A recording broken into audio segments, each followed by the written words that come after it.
Bonjour, est-ce qu'une civilisation évoluée aurait pu exister sur Terre il y a 100 millions d'années et qu'on ne s'en soit jamais rendu compte? Eh bien, vous allez voir que la réponse est pas si évidente que ça. Et surtout, que si on veut trouver une trace de cette civilisation, il faut pas chercher là où on pense. Donc il y a deux scientifiques, il y a assez peu de temps, Gavin Schmidt, c'est un climatologue, et Adam Frank, c'est un astrophysicien, qui se sont posé cette question. Ils se sont dit, mais comment est-ce qu'on est sûr qu'il n'y a pas une civilisation comme la nôtre qui ait pu exister il y a très longtemps sur Terre? Est-ce qu'on en verrait les traces aujourd'hui? Bon, alors la réponse la plus évidente, ça serait des fossiles. Mais en fait, il faut se rendre compte que la fraction de vie qui se fossilise et qu'on arrive à trouver après, elle est extrêmement faible. Si vous prenez les T-Rex par exemple, les pires des dinosaures, on a calculé qu'il y en a peut-être eu 1 ou 2 milliards qui ont vécu sur Terre, et on en a retrouvé en gros une centaine. Donc une civilisation qui aurait vécu, je sais pas, quelques dizaines de milliers d'années sur Terre, il y a peu de chances qu'on en trouve des fossiles. En fait, la bonne façon de raisonner, c'est de se demander, nous-mêmes, civilisation évoluée, qu'est-ce qu'on est en train de laisser comme trace sur Terre qui pourrait être détecté dans 100 millions d'années? Alors à cause de toute notre activité industrielle depuis 200-300 ans, on produit bien plus de métaux et puis des substances artificielles synthétiques, par exemple du plastique. Et donc tout ça, ça devrait se déposer dans les sédiments de l'océan et être retrouvé plus tard.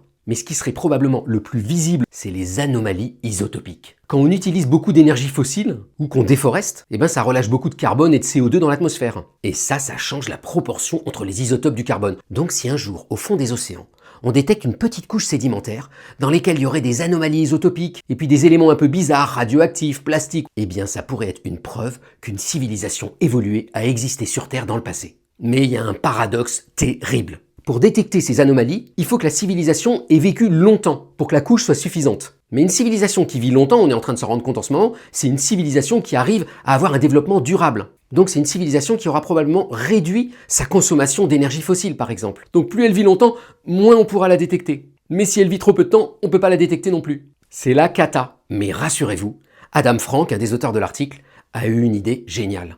Le bon endroit où regarder, c'est pas sur Terre, c'est sur la Lune.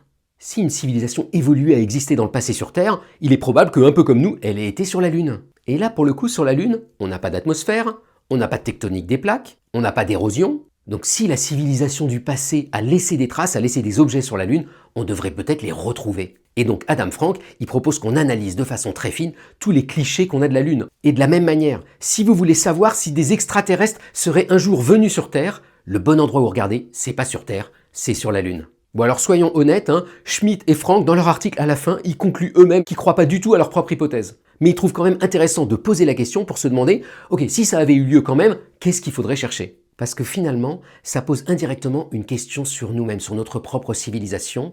Quelles traces allons-nous laisser sur Terre qui sera encore visible dans 100 millions d'années? Bonne journée!